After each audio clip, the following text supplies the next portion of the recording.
to stream on the wrong on the wrong channel Okay, on so like, oh yeah, hi, this is a totally first time that we go on live YouTube. today, and One time with professionals. Shut up. Perhaps you want to repeat what you just said? I wish I could work 5 together minutes, once like, with professionals. no, that's not what you said. That's definitely not what you said. What was it, if I recall properly? Fuck you, YouTube! Yeah, fuck you too. That was awesome. why so aggressive? It's Friday afternoon. The Yeah, weekend is because just it's around Friday the corner. afternoon. All Exactly. pent up weak aggressions, yes. So you're just venting them out now. So, and now, let's get back to the first screen. Welcome to open.clouds.dev number. I know, I need to showcase me with you, but perhaps with all of you. Where is he? There he is, as always, a big guy. Sorry, Dom. The other guy is bigger. So, now, welcome to open.clouds.dev number 10, 20. Is it 26 already? Or could it be I'd say 27? 26, yes. 20 something. I'd say 26. We are at the stage where we stop counting the numbers. That's how I introduce myself to young women. I'm 20 something, and that's a blatant lie. Let me put it that way: if you introduce yourself to young women, I feel like you are approaching dangerous waters. No, it's always, I try and do this, but it's my hairline, Yeah, I know. That makes it unbelievable. I know. Totally get it. Totally get it. Oh, well. But this week, and Chris, you have to show that, or at least you have to tell me to look for that. You've posted some awesome picture, if I recall properly, about you when you've been young. On LinkedIn, when you've been a model. Oh, yes. And I saw that picture, and I thought like, what the fuck happened to that guy? It's like, it's the classic story, I was young, I needed some... And the internet never forgets. Actually, the much more interesting thing about it is... Let me look for it. What? Great. Oh, thanks. So, go ahead. I'm just looking for it. Oh, no. The That was name actually of the game. a hidden kudos to Philip Moda. Hello, Phil. Greetings from the Open Clouds Dev. Who owns a company, Focus Direct Communication, which I used to work for. And they were really, really creative when it came to advertising. And the fun part was, it was one of these marketing, digital, sales, whatever companies. But when it came to the advertisement, it was nice and analog. And I was part of it. And yes, you are right. For one, I was younger and looked a little fresher. But it's Just only because a little we have bit. 4K back in the day. Damn it! I found it, but for whatever reason, it's not displaying properly. Give me a second. Well, Because I want to show that to the world. Because the world did you needs talk to know. my lawyer before posting this? I feel like I will am sue your you. lawyer. Screw you. I feel like I am Screw your ya. lawyer. I sue ya. Well, let me show that.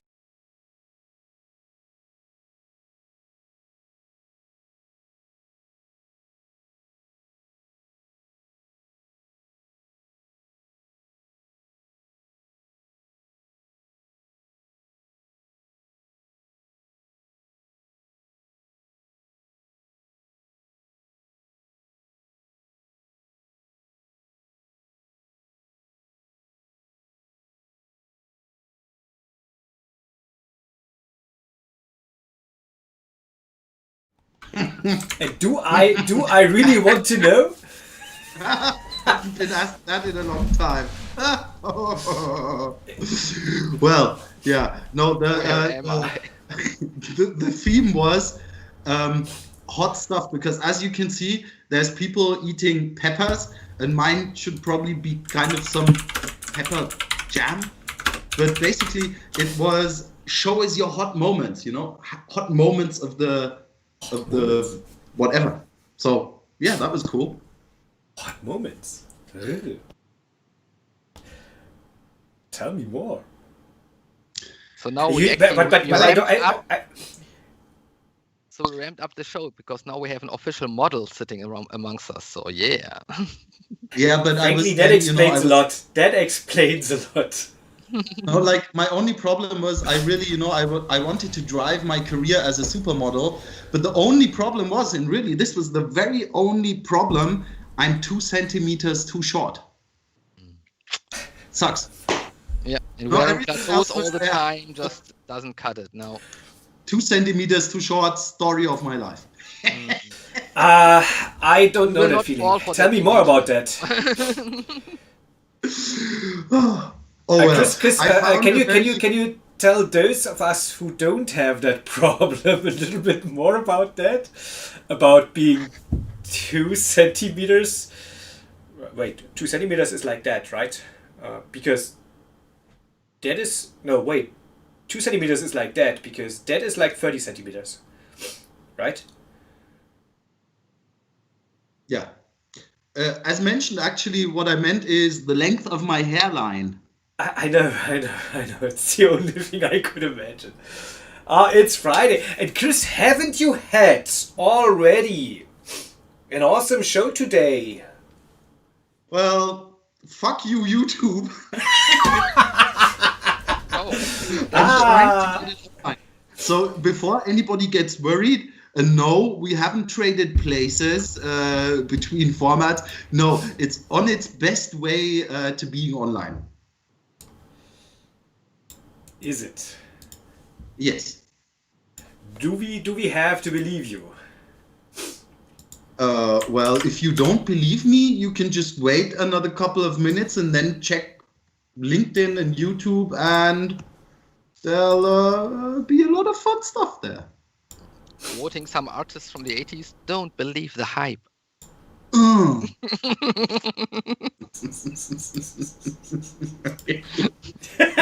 Yes. Ah. I have Okay. a really episode of the Friday catch up, by the way. That's going to be online soon, because today we are going to take a technical deep dive. Because in an earlier version of the Friday catch up, as usual, I was lamenting about my own opinions. And there was a really cool guy called Liam who stepped up and said, well, Chris, technically you're not quite right. And he meant it. And it was really on a technical level, I was not right. And Liam came into our show today to explain to us why I was not right. So that's, that's kind of a first. But well, let me put it that way. Isn't that something? I'm a little bit more serious now. While Dom is surfing somewhere, isn't that something that ultimately defines us, being not right and being able to admit that? Yes, and I think what was really cool, and actually we're already seeing it here with open.clouds.dev, and I'm hoping there will be more. It was just the coolest thing. I made a video, talked about something, somebody saw it, wrote a cool comment, which is interaction, collaboration, share, like, comment, subscribe, cool stuff. And yeah, I was free enough to ask him, hey, Liam, that sounds awesome what you said. Don't you want to be on my show? And he said, yeah, sure, I'll come online. And Wait. Cool. Wait, is Emil aware of your show? Potato. Excusez-moi. I meant to say, first and foremost, Emil's and my show. Emil's show, isn't it? Yes. Actually, it is pretty funny, because when all of this started a couple of months ago, when I don't know, it was like February, March, when actually really you and Emil came up to me and asked me if I want to be on your shows and kind of, it was really not trying to steal ideas for No, stuff. no, no, no. Wait, Chris, I have to contradict you. I was not asking you to be on my show. I was approaching you with the idea of setting up a joint show. That's true. That was That's important very to me, and it still is, because I feel like sharing is caring. Ha.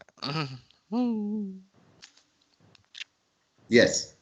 Yeah, but I'm not sharing with you. That's a different thing. 26 episodes. If that is all that you got from it, I'm happy. I'm just happy with that.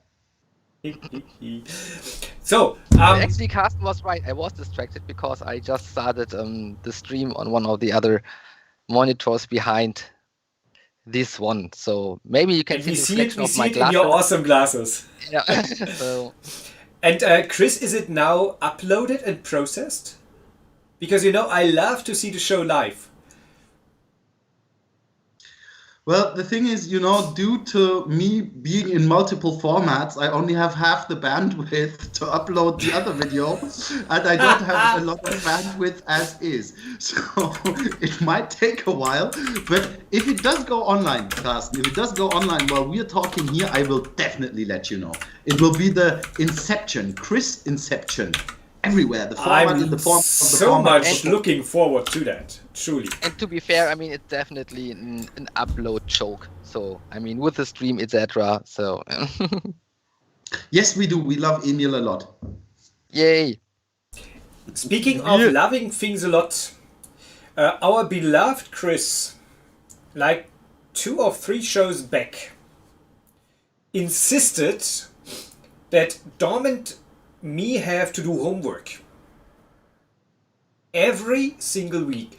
And I don't tell you the internals now that Dom and I had to approach Chris in regards to his news article. No, I would never ever tell that. Never, ever. Never. No, all good, all good, all good. I was just testing you guys. It worked. I was testing if you did your stuff. Absolutely, absolutely. And as social media lead, no, social lead? Potato. We're back. No, at but the the point is, as such, first of all, you have to play the instruments properly, and secondly, Yes. you need to make sure that your peers are contributing properly. Awesome job. Very, very true. And I do play an instrument. I play the saxophone. Well, that's what you call it. That's just wrong.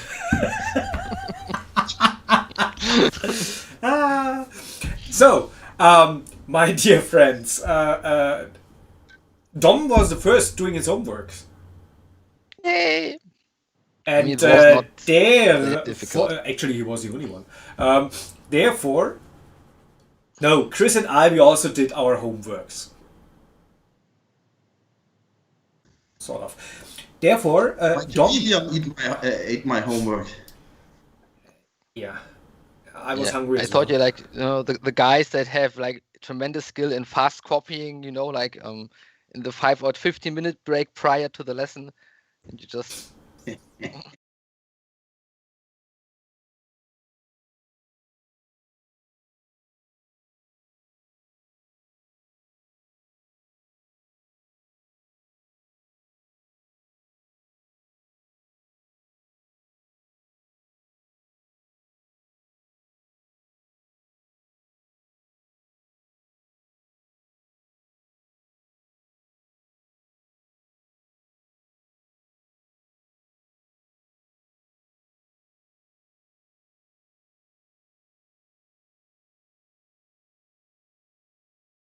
Stop. yes.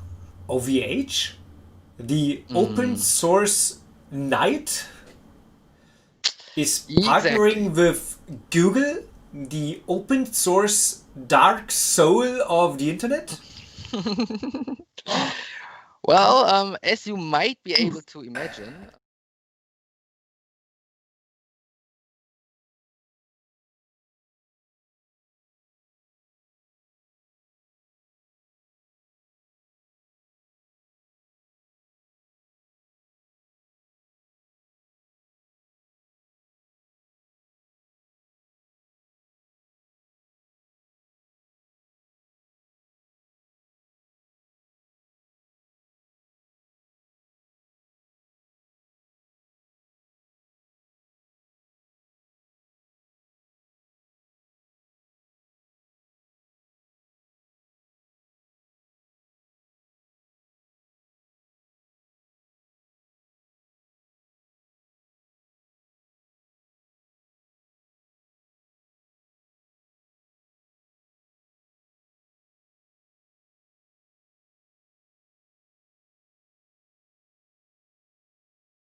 and this technology, so that they are trying to basically find a better technology match to get those worlds aligned. So still keeping the European data sovereignty, so to keep the data within Europe, but also being very open, very transparent into Google and probably like GCP-based products and solutions. So that's how it reads on paper. What this will bring in the long run, I of course have no idea. I don't. My crystal ball is broken at the moment. It won't tell me.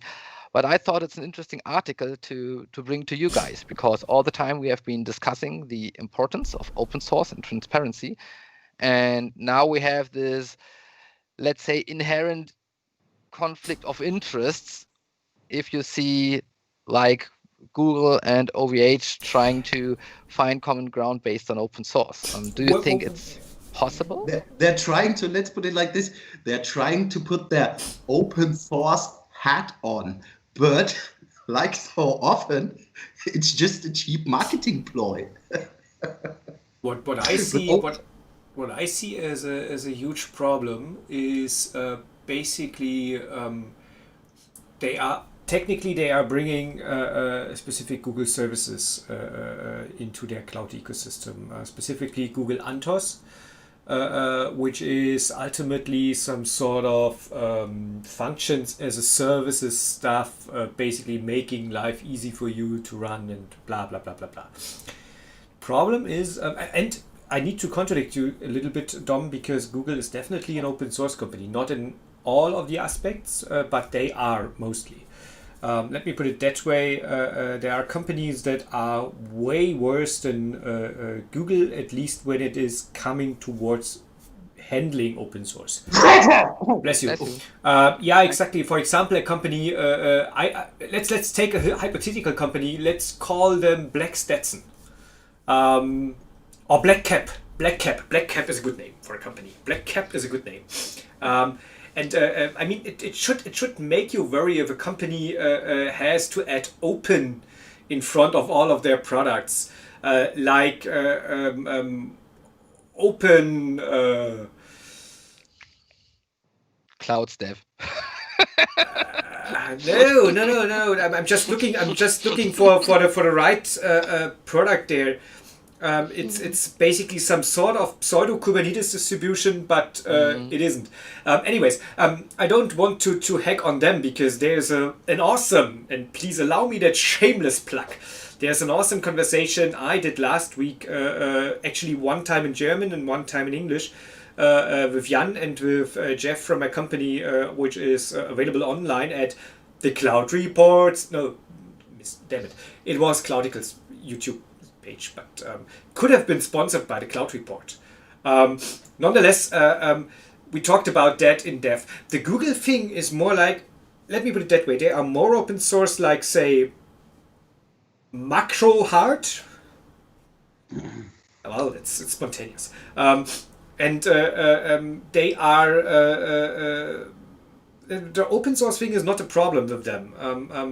The main problem is that it is Google technology, that not everything is open source, and basically that a company such as, and Dom, you need to be strong now, a company such as OVH, which from my perspective has and should be some sort of elite player in the open source market and in the privacy focused market, is basically going into bed with the bad boy there. Frankly, when I read the news like 10 days ago, I was like, that's a terrible news, to be honest. And I feel like it is a terrible news, because it brings Google into the data center of an organization that was very, very proud of doing most of the things open source, doing most of the things on themselves, and now they reduce themselves to be something like, yeah, look, we operate and manage that stuff, so everything is good. Well, let me put it that way. From a company that does operations and management, it's not good, because you don't have the insights. It's a black box that is set up there. It's a purely commercial offering. It's purely commercially driven, and don't get me wrong, everything is good on that, but then you should not pretend being an open source company or I don't know, a privacy-focused company, because the moment you roll that out, you lose that. It's my opinion. Ooh. No, Yes. it's. I mean, Yeah. don't get me wrong. Don't get me wrong. I have my Google Pixel here, for example. I know what I'm doing in that regard, and I use Google services. That's what she said. And I'm still paying for it. I use Google services, for example. But the point is, I do that on purpose. I do that because I know what I'm going into. But most of the people out there, frankly, don't. Even developers. But can I interrupt for 1 Sure. second? Because it's totally true what you're saying. Because why My bad. did they make this deal, or what are they trying to build? It's kind of a European cloud. So for them, it's about scalability, consistency, maybe even security. Who knows? But the thing is that as soon as it's something that the state is building, or the European Union, or whoever it is, it's something that is done above my freedom of choice and above my head. And I feel weird about stuff like that, because, for example, one good right I would have at the moment, if I wasn't myself, is to not use a phone, to not use Google, to not use Microsoft, to not have an internet connection, whatever it is. But talking about the European Union, talking about the German state, whoever it is, my data should remain my data, or it should remain somewhere which is not the hyperscaler internet Google Cloud. And there's factually nothing I can do. And by, making these partnerships, these partner deals, what they're actually doing is just a huge rebranding, saying like, okay, my image got fucked, so I'm going to use somebody with a better image to position my whatever I'm selling. And that's, to me, And the other side is catching the money. Yeah. But free from the.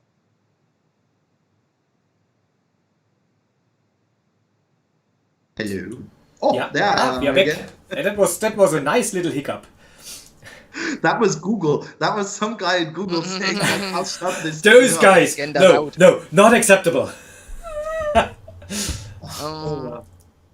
Actually, what I think, especially regarding to what we discussed in the Gaia X parts of the Cloud Nights, It's a backdoor. I think, yeah, exactly. I think they kind of they soften up the guidelines, or let's say the grid rules. that Gaia X tries to provide. Like you approach the Gaia X interface, and like, all right, I have this and that kind of data, and I want to have this and that kind of companies. I want to have, definitely keep out companies I want to keep in, etc. Having Clouds.dev is sponsored by the Cloud, The Cloud Report. The Cloud Report, sponsoring open.clouds.dev. Woo! Thank you. What I and we are discussing things internally there before we bring them online, and we received a press release from a US based company, or a US based research company, and that press release. Let me check whether I can find it. I have it somewhere in my internal conversation. That press release basically did framing around Gaia X, and they pretended to be a little bit like, we are worried. But the point is, they are not exactly. There it is. Let me show that to you. Give me a second. There we go. It was not what I wanted to show, but nonetheless, I'm going to do that. And that gives a. There's a. Yes. Can somebody read that out loud? Oh, Knut. Oh, yes, Knut. Hello, Knut. And by the way, thank you, Knut, for sending me the Knudos. Knudos. Nice. Yeah, thanks. Woo. Knut is a great guy. Knut is an absolute expert concerning IT security. I don't know any other guys who are similarly knowledgeable, except for all the guys we've had on our show. Crap. Yoland. Yeah, but Knut, yes. If you want to join us someday, this is an open invite. Oh yeah. Be our guest. be our guest. Not this week, but perhaps next week. So look at that. That is the article I basically refused to publish. Major European cloud project is at risk of falling off the rails. And it's basically a report, and that's basically the same as speaking of experts. A report raises concerns, and so on and so forth. And if you read through that, it's from Forrester, and that company has some sort of agenda, and one need to be aware of that. And they basically claim that Gaia X is going to fail because, and that is basically the point where I refuse to publish that one. They claim it is going to fail because Gaia X would be an approach to create a European hyperscaler, which is completely off the table, which is completely wrong, which is so flawed, but it is basically brought onto the table again and again and again and again. Why? Because it's framing. What they want to do is basically... I think also you are exploiting a lack of deep knowledge on that case and on that behalf, because Absolutely. actually even from the inside, it's often difficult to separate from hyperscalers, or to differentiate between hyperscalers. So I think the point is they're using... Absolutely. The point is they are trying to weaken that from the outside. And Forrester is either British or American firm, I guess an American one. So they definitely have an agenda. Google is trying the backdoor via OVH Cloud and other vendors. Amazon is trying some legal backdoors, frankly, because they need to name responsible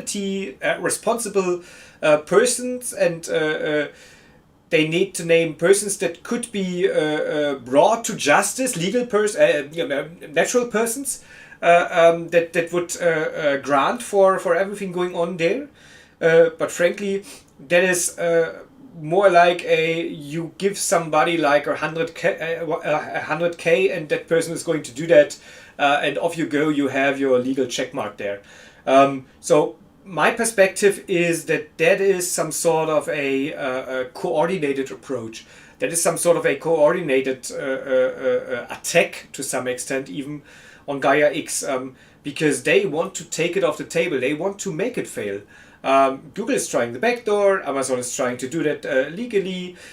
Forrester is trying to basically discredit it, and so on and so forth. I think it can be interpreted as a good sign. I mean, if you get these heads risen against you, that also means that you're probably doing something right.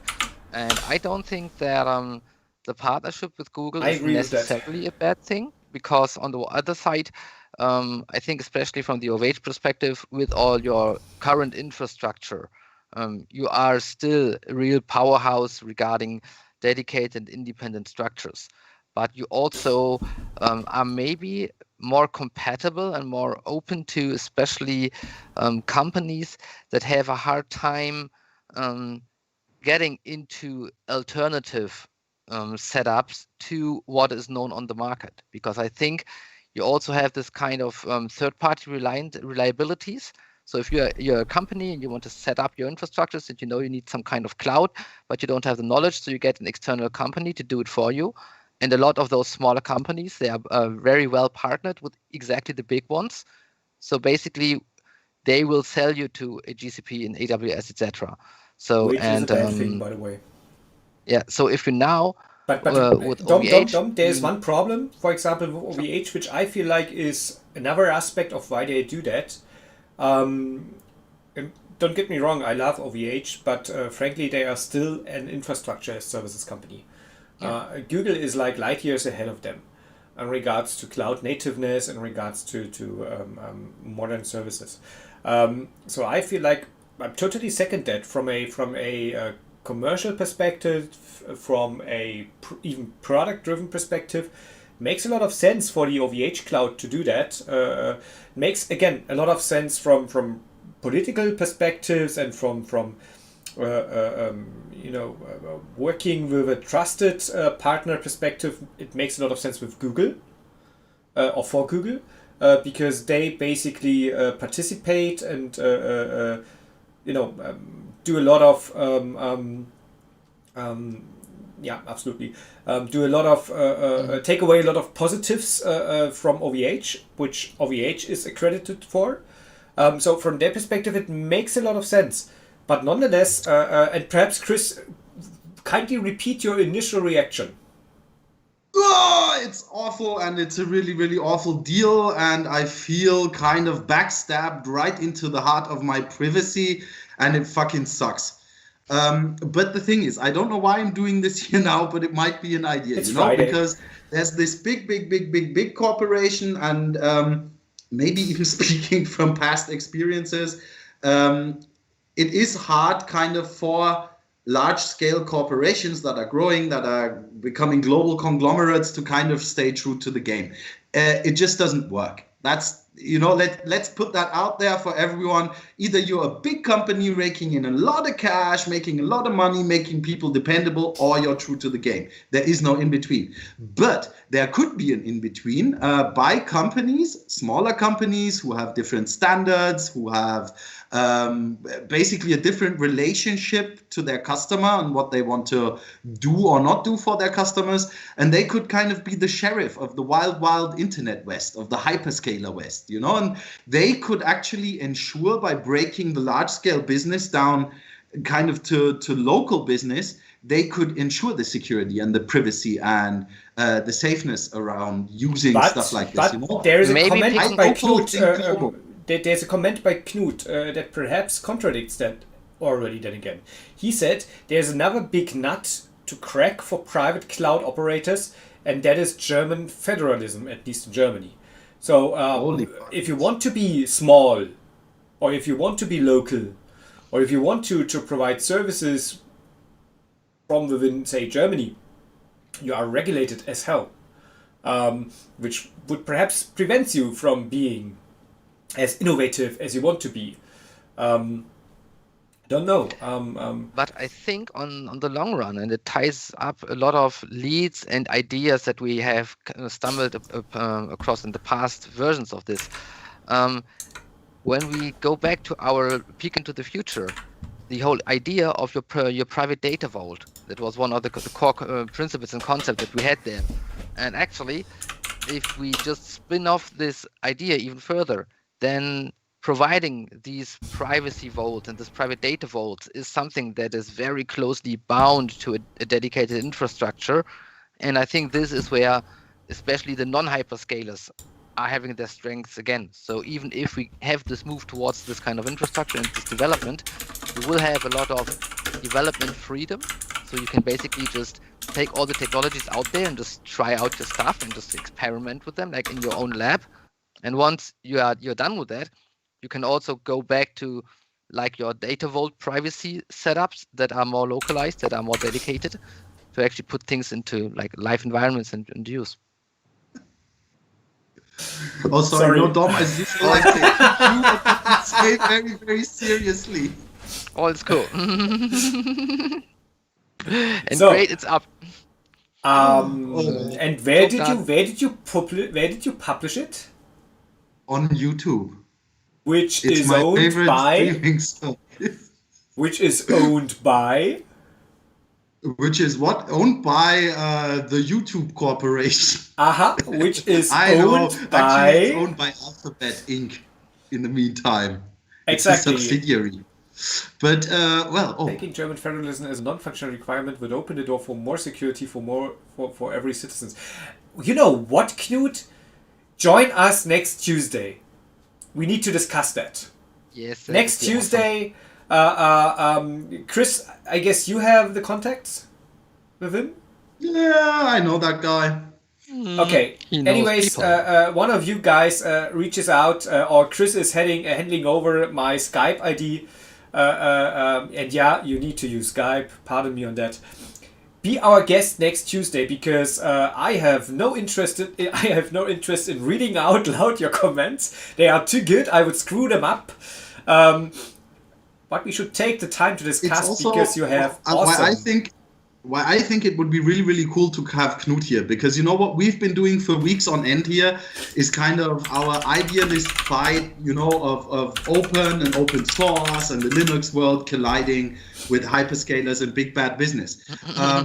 And Yay. basically, you know, one thing that we probably need to say is there is no way that, you know, that we can defend ourselves against cloudification, against privacy issues. It's happening, you know, it's something we all do. But guys like Knut in the background working for companies like SUSE actually take care of privacy and security in a corporate fashion. And that gives the whole thing a completely different angle because it's more kind of working in a preventive way than it is working against something you can't change. Yeah, absolutely. And Knut, be our guest, although you are working with SUSE. Sorry, could not resist. You could even be our guest if you would if you would be working for Red Hat.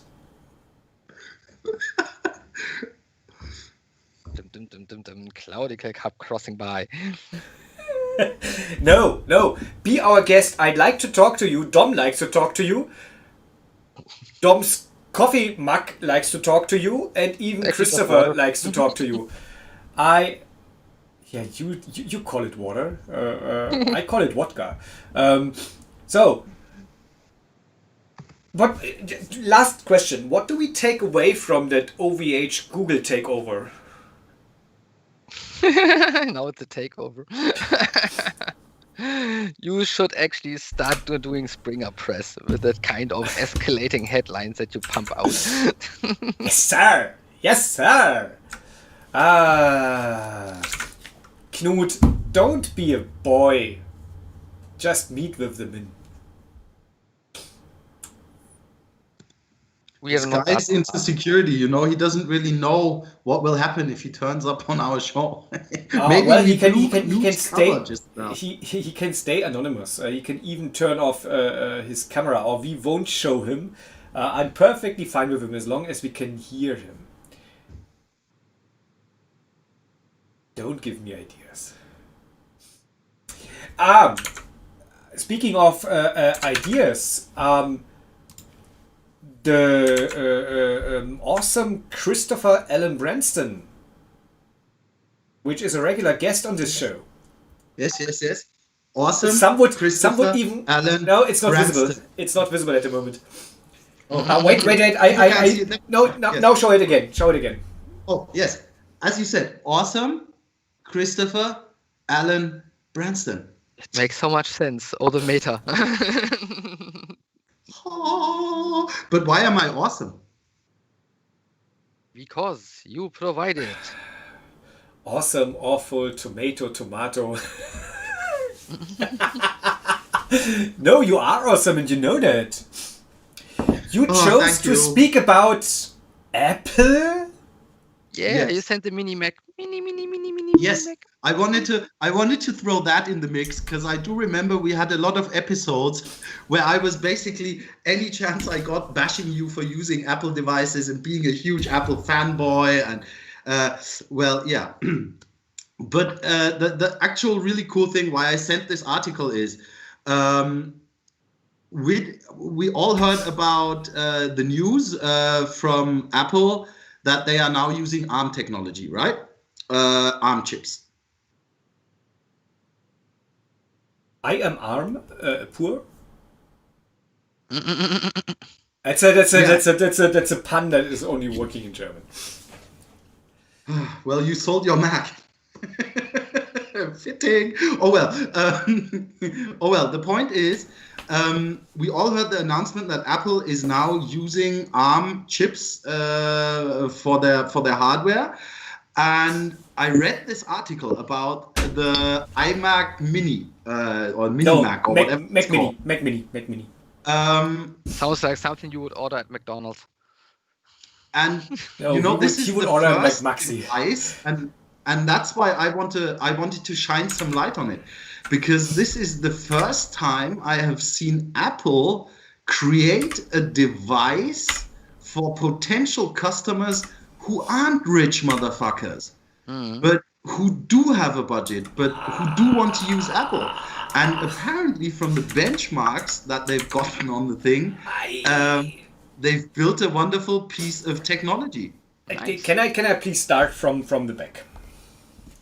The technology is said to be pretty great, although, frankly, roughly nobody has ever really used it. But I don't want to touch on that.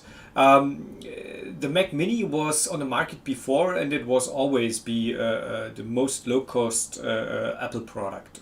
It's been on the market for like roughly 20 years now. So it's not like they do that the first time. What they do is, and that is frankly, I'm a little bit. I'm a little bit. I hate to be that person. Technically, Apple is doing a great job there because their Apple Silicon chips are pretty much advanced. They are pretty much ahead of the competition at the moment. Not pretty much, a lot, but they are. And that you mentioned, I sold my iMac Pro. And you know why I sold it? Because I did not want it to get locked into an ecosystem, and Apple was ever increasing on that. No, I told you in a private conversation already. So my problem is, for example, it's not possible to upgrade that machine. It is there is a security chip in there that prevents from installing Linux. And basically what they now do is with their future machines, or no, they are actually real now, with their current machines, they are locking you into the ecosystem even more because now it is their own silicon with their own operating system, with their own security, mechanisms in place. And that gives me a very, very hard feeling. And most interestingly, when they launched macOS Big Sur this last week, I guess it was, it basically crashed a lot of applications, basically did not start them because Apple implemented some sort of tracking call back towards one of their own servers. They say it's for improving customer experience, and they won't never ever share the data with somebody else. I totally believe them. Don't get me wrong. I totally believe them. But nonetheless, they are. It's the same as with Google. They are fucking evil. collecting my data. You know, Apple is still one of the most evil corporations, and I wouldn't buy an iMac Mini if you paid me to. But the thing is, actually now with the new machine, they're also targeting a new audience, so getting an even bigger footprint on the desktop side of things. Exactly, so, because this is the first time ever that I've seen that Apple allows media and themselves to put words like low cost, like this is cheap and you'll get more power for less money. They've never done that because at Apple it was never about that. It was you need to pay a shitload of money because we're stylish, because we have what the others haven't, because we're a cool young brand. If you think about all the stuff you've seen in ads and in media about Apple, this is the first time they're going down a different route, and that seems interesting. I contradict you. Oh, how can you? I contradict you because they are just pretending to do that. What they do is a very, very traditional kind of move, and they did this pretty much the same move back when they launched their Intel machines, back when they did the move from what was it, 68K to PowerPC. They introduced a new platform. It is cheaper. They grab attention. They make a very shiny operating system. They make a very shiny and pretty appealing platform. They tried to get as many people on the platform as possible. And yes, it does not run Linux at the moment, for example. The point is, from my perspective, the point is that Apple is, first of all, now owning the whole chain. And that is a first. They are owning the whole chain. When they started in the 80s, 70s, but when they got bigger in the 80s, they were using Motorola chips, the 68K line of chips, which was also present in Commodore Amiga, Atari, and so on and so forth. Classic chipsets of their time. I mean, Exactly. the first Apples, The 8-bit ones. PCBs Exactly. Then they switched to PowerPC, which was a collaboration with IBM, Motorola, I guess Texas Instruments, I'm not sure. But nonetheless, it was not their processor. Then they switched to Intel. And then they started to ultimately incorporate their own chips. Back with the iPhone, like 5-ish, 6-ish. A10 was the first processor, if I recall properly. No, not A10, A6, whatever. And what they do now is in the PC market, in the desktop market, in the notebook market, basically controlling everything end to end. And even though they don't own the fabs, which is, by the way, a good point, but basically they are owning so much of the market that they don't need to own the fabs, by the way. The point is that they are controlling their platform now end to end, which is a marketing guy and a product manager's dream coming through. The wet dreams. Because ultimately, every single sold product, every single sold chip is basically lowering or is basically increasing their revenue. So let me put it that way. The more they bring into the market, the more revenue they gain. And I do not mean it in terms of you sell 10 products more and now you have 10 times the revenue. The full supply chain behind exactly. So it scales way more. So they can afford it. They are, don't get me wrong, they brought themselves into that position. Absolutely. And if a company is able to make that move on Intel, is able perhaps to make that move on NVIDIA, and on other very, very big names in the market, that is a very well-deserved position. Don't get me wrong. But frankly, I think also what it scares me off, it pisses me off, it gets me off their platform. Pardon me. I think we have a kind of a new user profile developing, and what Knut also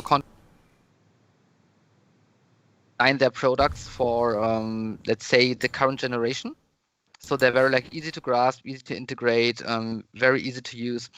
And he spoke about the temptation to go for these products.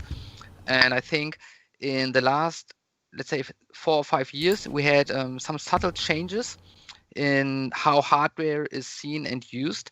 So basically, apart from very specific use cases like the gamers, where you have your own rig, etc., with water cooled and high powered GPUs, etc., but in the broad scale, that's still not like the regular PC setup. You have more and more people that are using services on the go, that have just let's say, fun on the machines. They use a lot of streaming services. They stream their music, they want Netflix, they want Amazon Prime videos, they want access to their email and all this other stuff, easy integration with their phones, spreading their photos. So the user profile is very far away from, let's say, a gaming combined, it's like a razor blade machine or something, like that, along those lines.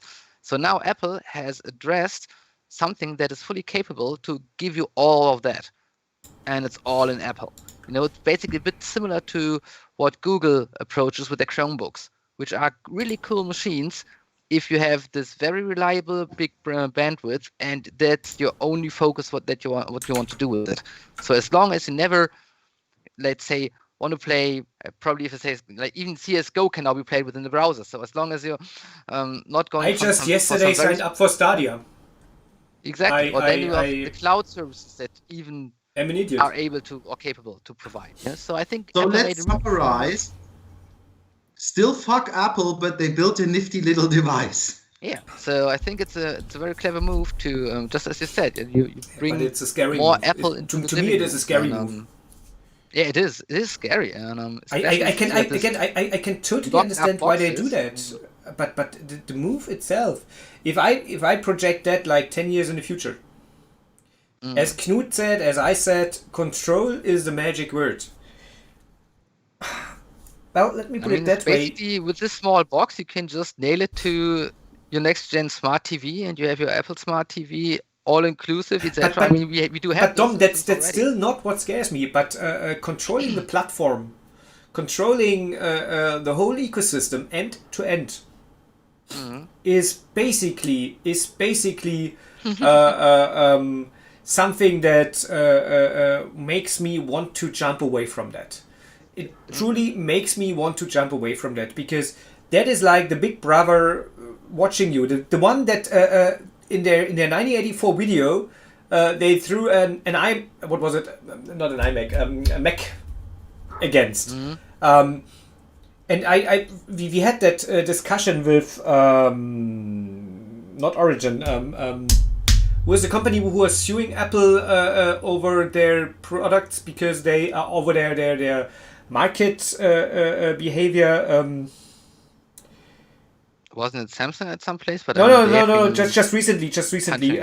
Fortnite, that company. Yeah, they had this Fortnite and the Apple. Epic is the company. Epic. Epic. Yes, we had that. Oh yeah. Yeah, exactly. And when we had that discussion, when we had that discussion in regards to them, I said, look, guys, you need to accept that Apple is the gatekeeper. Because it's their platform, it's their rules. But the same thing is basically driving me away from that. It's their platform, it's their rules, and you cannot argue with them because they are right. It's their platform. They did all the hard work. They are an amazing tech company. But frankly, like, Donald Trump is right. When he said those companies have gotten too big. I'm just very happy we brought you back to the good track of IT, and you're I've never been away from that. Chris, I've never been away from that. I used Apple devices, and I still use Apple devices on purpose. I know why I use them, when I use them, and how I use them. I know the limitations, and then there is situations where I say, okay, look, I don't accept that anymore. But quite often, and quite frankly, that's basically a choice between pest and cholera, or between evil and evil, or between black and blacker. Bad and bad. To be honest, I mean, I used to run, I think it was an iPhone SE, and actually, if you're just using it as a telephone and not as a smartphone, I can only say it was an awesome device. So I think I had it for like I ran for 2.5 years. Even as a smartphone, was great. Even as a smartphone, it was quite great. I I have an never used a lot iPhone of the smart SE2 functions, downstairs. It's a nice phone with nice functionalities, and it does not spy as much on you as Google does. But I give you a promise. That Google Pixel 3 I have here is my replacement device. It just arrived today. Because did I tell you that I killed my Google 3 like 2-3 weeks ago? No. I feel like I told you. No, I rooted it, which I usually do with my smartphones if they support it. And I tried to install something. Yeah, Tom, now you need to wait. Because we just received a message that Dom is going to be away for like 30 seconds because he has to go to the restrooms. Dom, take your time. That's awesome. Where's he gone now? Don't forget to shake your antler. That is, he basically turned off his Skype. Anyways, but the point is, and he's not able to hear that now. But the point is, I'm going to install a new. Yeah, I'm looking for my new Pixel 4a 5G, which is supposed to come. Please, But I have that one, and I'm going to install one of the aftermarket OSs there. It's not going to be Lineage OS. It's more like one of the new ones that are supposedly more easy to use. They are based on ASOP, on the Google Android open source project. But my big question there is, why the hell do you buy a nicely packaged, bundled, thought of device to root? Like, is the hardware in the Google Pixel so awesome and not in any other devices that you would do that with a nice little Google phone? I use it because it gives You know, more you freedom. could buy a cheap Chinese phone and put No, any... the camera is awesome. Pardon me, the camera is truly awesome. Even on that is something that Google does so awesomely. Google is so great in ultimately. No, I killed again the wrong picture. Google is so great in ultimately making things with software. The problem is they went away from don't be evil. Perhaps it was never there. But basically the point is the camera is awesome. I'm truly looking for my, and I read the comments here. I hate all of you. I hate you. Even with the Pixel 3, the camera is better than on my OnePlus 8 Pro, and obviously on my iPhone 11 Pro Max. That is the sheer reason why I use it, and I hope to have that camera then on one of the others. And I'm going to tell you about that. Once I did that, it's going to last for like some days to figure out the right approach there. But promised, I'm going to do that. And now the discussion is about cameras. I cannot wrap my head around it because, you know, one thing I am learning more and more, again, relearning, is basically 50%, no, not so much, 30% of the money I'm paying towards a device when I buy it nowadays is actually paying for the design efforts, programming efforts the companies put into the phone, for example, to make the hardware and the software and the special functionality and kind of their little UI they build over Android and stuff to make it work together. And if I don't want that functionality, why would I spend so much money on a device if I can just buy a cheaper, non-branded device and do exactly the same with it? That's because where it's I'm not the same what you do. It's not the same what you do. I have a different example. So as I told you and Dom, I bought myself a Switch, a Nintendo Switch, because it's been boring, lockdown, you know, I wanted to have some fun. And as usual, when I get a new technical device, I start Googling, you know, what's in the device, what can you do with it, are there hidden functions, which operating system does it use? And what can you make it do? it took me Dom, like... your camera is still turned off, by the way. All right, because actually at my place it says it's on. So Now he's back. Good to have you back. Oh well, and one of the first things I saw was how to hack your device, how to root your device, how to do this, how to do that. You don't know why one would do that? No, because the actual awesomeness, for example, with the Switch that I have, comes from this device being streamlined to exactly what they wanted it to do, which is play games. It doesn't have a Bluetooth connection. It doesn't have a billion apps like Facebook, Twitter, all this shit. But you can stick a game card into it and you can play a game, and that's why it works beautifully. Can I answer that? Yes, please. Because I had pretty much the same discussion with one of our engineers who usually takes his Pixel devices and roots them. And I said, why do you do that? Because I know why I do that, but I asked for his opinion. Because basically you are not gaining so many new features. That was basically the intention you did, why you did root things initially, like 10 years ago. Now it is more about, well, there are two very, very important approaches. There are motivations behind it. The one motivation is it's about control. I mean, you bought that device, it is your device, and you fucking want to use all the functionality that is in there. Period. I want to do with it as I damn please. Yeah. And your True damn that. camera is Very not important. transmitting. Now it is transmitting. I love you for that. Don't know what went on there. And the second thing is basically with a rooted device, you can install alternative firmware. Perhaps not towards your iPhone, but with Android phones, that's quite simple possible.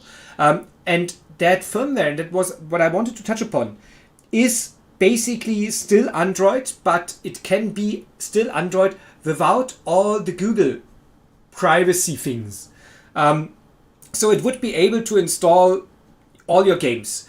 It would even be able to install most of your heavily tied things being heavily tied towards the system.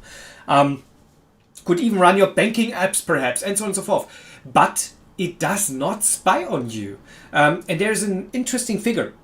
An Android device is typically, even if you don't use it at all, transmitting minimum of 12 megabytes of data to Google servers daily.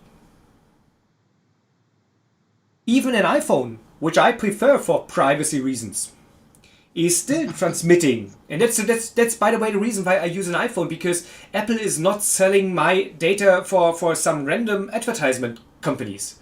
They are selling it for not so random governments. That's a different story. But the point is, it all sounds to me like a couple of back when I was younger. I come from as I mentioned, I come from a small village, and there were guys there saying, I'm not going to use condoms because they are against my free decision and my free will of how I do things. And then they ended up having kids with like 16. And that was weird. Chris, don't get me wrong, but you get it wrong. The point is, all of those things are spying at you. I have a good friend, one of the few I have, and he's still using a Windows phone. Mm-hmm. And you know why he's using that? Because that was one of the best things Microsoft did. They purposely decided not to spy on you with that thing. The platform was still grabbing some data, but to a lesser extent. Let me put it that way: the platform was long enough on the market to have that being revealed. But the point is, and you know what I did just end of last week? Rooted something. No. I don't know if it is visible, but can you see that small little icon in the... Oh, it's the wrong... Damn it. In the middle of the dock bar of my phone? The middle one? Yeah, especially since you are sharing yourself in like the small corner. Yeah, you're sharing yourself in the small... Oh, yeah. Speaking of... Hell. Oh, there's a little lock. Ah, the streamer lock. Yes. I know. I reached out to all of my contacts. Sorry. I just heard Threema and that set me off. But actually, what I think is so sad about Threema is that they don't have an independent platform client, because they do provide a web client, which works quite okay-ish. Yeah. But what I would love about Threema is if they, for example, like others, if they would have like their own application that I could just, for example, put on this thing here, so that I got my Threema account also like on my Surfy. So whenever I just have to do stuff, and I do that with groups and stuff. But yeah, totally see that.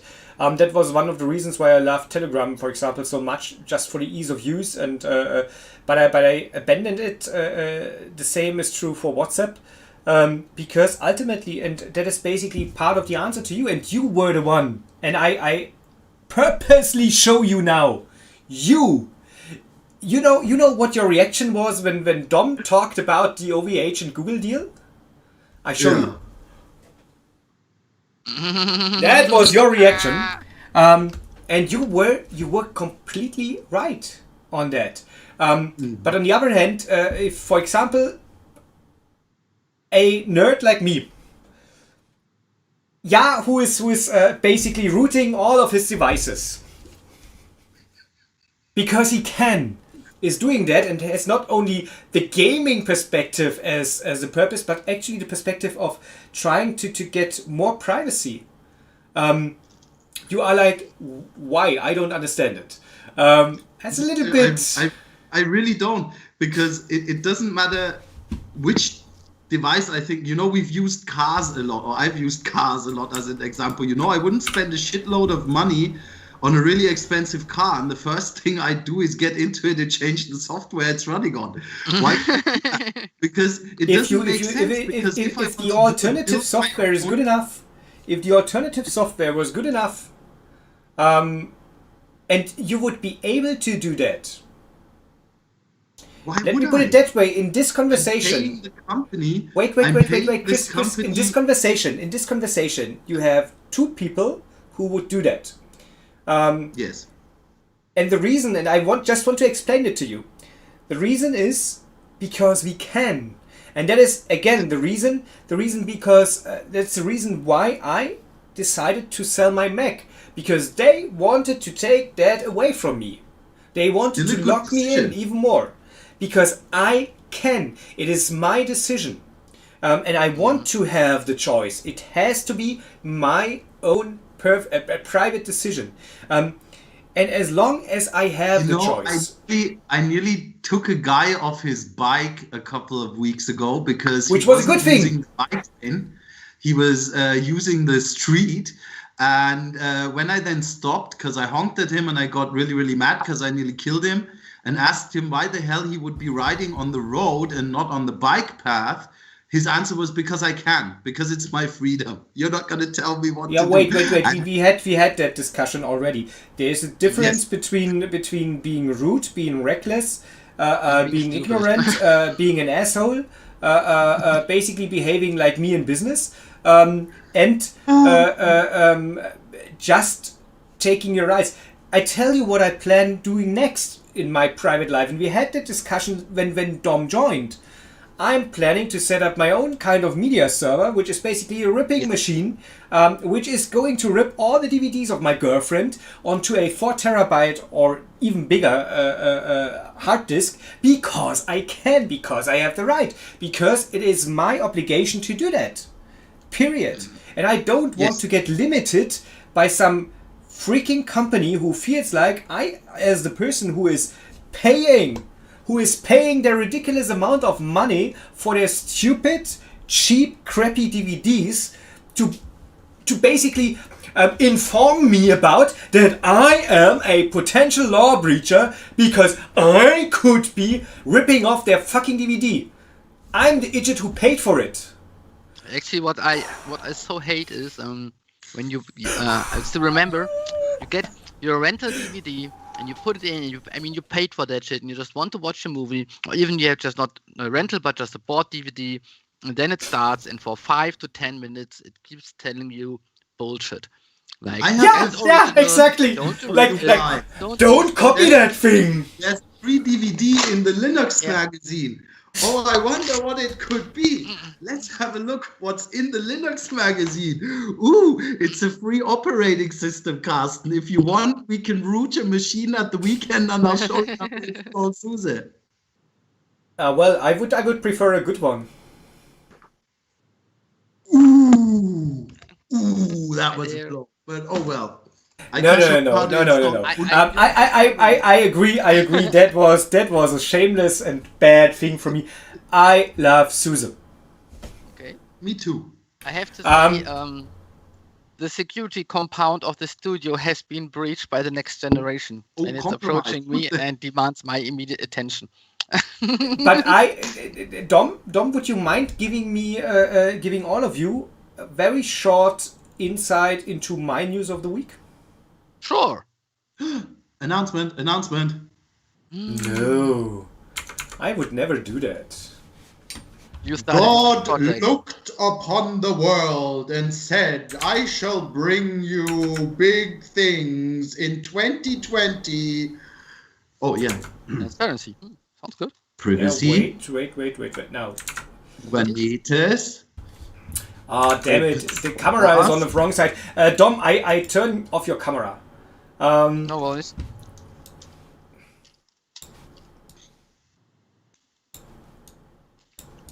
Mm-hmm. That is Vanilla Cloud. Nice. Are you fucking with us? Holy moly. That looks good. So yeah, So- there it is. A hyperscaler built on Vanilla Stack. Nice. So no vendor lock, so full public cloud. Nice one. You get 2 thumbs up. we wanted to do that yesterday. We had technical issues, so we decided to do that next Monday. I hope my team is not watching because it's highly illegal what I do. But it's about to get released. That's great. Well, there's one thing that we on open.clouds.dev are really known for, which is having exclusive software previews that the rest of the world and the shows do not have. I don't know where that is coming from. Well, I already installed the first vanilla stack before it even hit the market on this show together with you. You know? You are like the true veteran, the true vanilla veteran. Crap, yes. You are. But yeah, could you at least give us like a 2-minute brief explanation? So I just can make it pretty short. Here's to you. I can make it very short. Google, Amazon, Microsoft. Mm. And it all gets some vanilla flavor. No. Yes. No. The problem. Yes. No. I like you have a lot of problem with those guys, and we discussed things today. Remember what I said, Carsten, you know? Either you're one of the hyperscaling growing companies or you're true to the game. There is no in between. Well, I am not of your opinion. So what we see there is basically issues with privacy, issues with security, and basically throwing products at you, getting you into their ecosystem, getting you into their zoos, keeping you locked in there, and so on and so forth. And what Vanilla Stack is all about is basically being an open source stack, working perfectly, for example, with SLES, SUSE Enterprise Linux, just to make Chris happy, working perfectly on the OVH cloud environment, just to make the OVH guys happy. And we figured you don't need to have all of that what they offer you. Like if you look on their web pages, it's like they are throwing a shitload of products at you, which you are not able to work with, which you are not able to handle properly, which lock you in. And Dom, we did many shows about around that. And they are basically just ripping you off. They are locking you in. They don't treat your data with respect. They don't treat you with respect. And we figured like, okay, we have a cloud native stack. We know how to set it up. We know how to run it. We know what we would not like to see. Why don't we make it a cloud offering? Vanilla Cloud. Vanilla Cloud is going to be based on it's going to be a virtual cloud in that regard, because we don't buy or create our own hardware yet. We buy into several data centers, basically giving our customers approach to or access to where they want to run it. It is basically Kubernetes at its core, plus, for example, KubeVirt I just for your sent virtual you a machines. link. I did that 11 years ago. And Awesome. nobody wanted to believe me. And everybody you said, wrote like- who the hell? You Who wrote the hell like would put files on the internet? Why would you want that? Who needs modern workflows? Ha! But And yeah, we feel like now it's the time. We truly feel like now it's the time. And from my perspective, where can I join? oh, you can't anymore. That's the way back machine you're using. Damn it. No, but from my perspective, the point is we want to make cloud differently, completely based off open source software solutions. Obviously, there is room for commercial software as well. But the cloud stack per se is open source. It's a complete open source cloud stack. It does not try to lock you in because that is not what Vanilla Stack is doing, and the cloud is based off Vanilla Stack. It gives you, Dom, you love that term. It makes you getting rid of noisy neighbors because the cluster is your cluster. It's not like with the hyperscaler, some sort of shared environment. Because what you roll out, for example, with Azure or with Google Cloud is typically a shared cluster. Your master nodes are shared amongst other users. So that might affect your privacy, that might affect your security, and it definitely affects your performance. Our clusters are always independently set up clusters. You can either run it on virtual machines or on bare metal machines, and I can tell you one thing, it runs as hell. It scales as hell, it runs as hell. Short question, Carsten. In the future, if I'd say, hey, privacy is important to me, and especially because I have customers, I'm running a business, could I set up a bare metal machine, like in my office, somewhere in my office, in my little own data center, and have Vanilla Stack or Vanilla Cloud much more running on something like that, and have you guys manage the whole thing? I would even say that would be possible today, possibly. I mean, the question is how big your machine is. To be honest, 2 centimeters too short. I know. No. But to be honest, and I don't want to sell you something, but the thing is, you can do that with most of the modern cloud stacks already today, like installing it on a single machine. You would need to be able to run like 5 or 6 virtual machines, and they would be the ones the installation is targeting. But other than that, you could have your own Kubernetes stack under your desk. I'd say like you would need like 64, perhaps 128 gigs of RAM and a good processor, but that's about it. Of course, from and an a good perspective, SSD. I'd say just having the single machine is, of course it's doable, but of course it would also basically put all eggs in a single basket, which is the underlying infrastructure. But on the other end, you have the same problem anyhow today if you just run virtual machines. And what you would then do is basically try to set up some sort of perhaps multi-cloud or hybrid cloud approaches, like having, if you take, for example, a vanilla stack, vanilla cloud as an example, having some sort of vanilla stack nodes locally, and perhaps a vanilla cloud cluster remotely, and having them being connected. There are, frankly, Chris, there are some limitations that basically nobody has been solved today, regardless of their multi-cloud approaches, and that is basically the question of how do you live and work with the latency of the network, because multi-cloud clusters typically span across multiple cloud providers. You have basically the open internet in between, or you have your upstream and the internet to cover, and that basically is the main problem.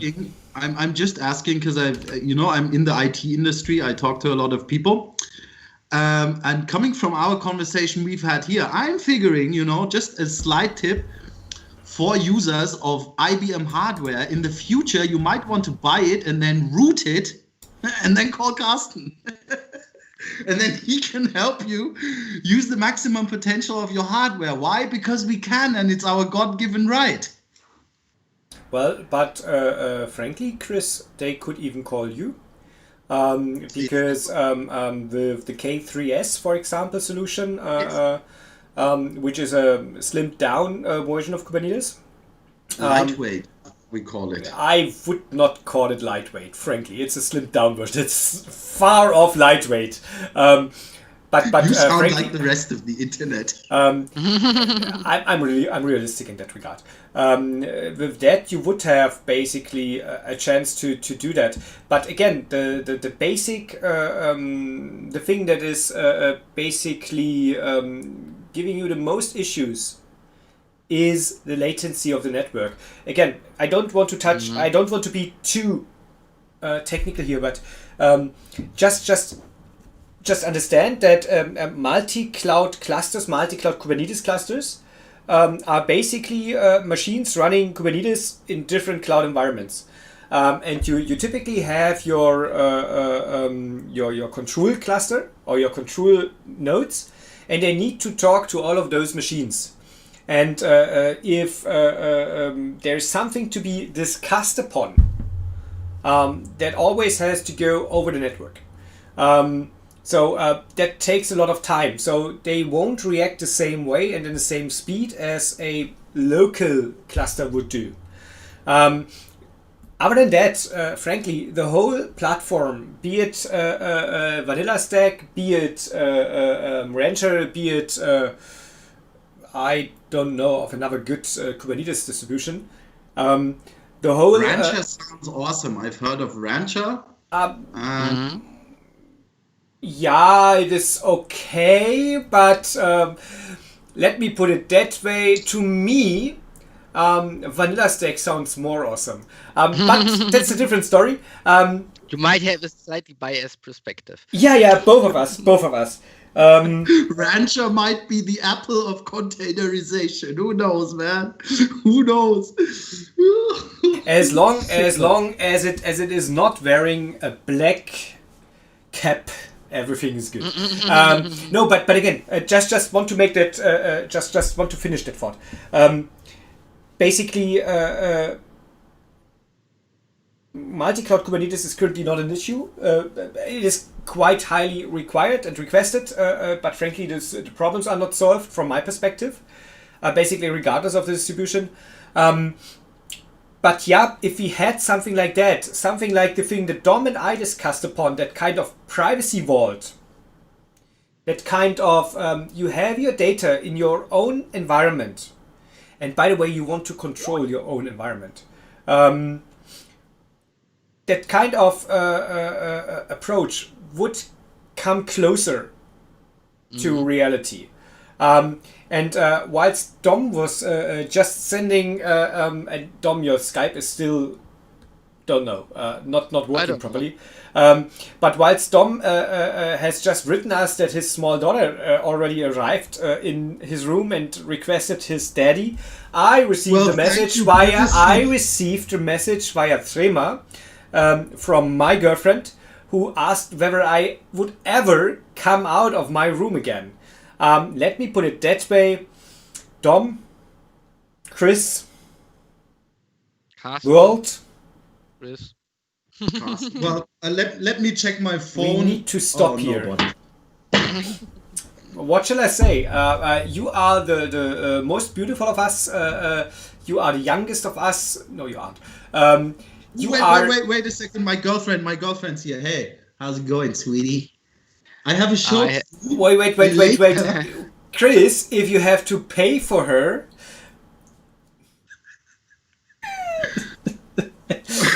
But we have to pay a good one or moment the other way. Okay, guys. It has been a now pleasure. he's visible again. Let's stop it here as long as Dom is not blue again. We should continue. And Knut, if you are still there, and if not, anyways, I expect you to join us on Tuesday. Would be great to have you on board the show. Yep. And I'm going to perhaps touch a little bit more on Vanilla Cloud. Hey, maybe just to throw it out there so I don't forget it myself, since Knut lives basically somewhere near me, maybe we could have the first episode where there's actually two people in the same room and it would be mind-blowing. Remember this, Chris? Sounds great. And now, guys, I will leave. Have a great one. See you next week. Have a wonderful weekend. Stay safe out there.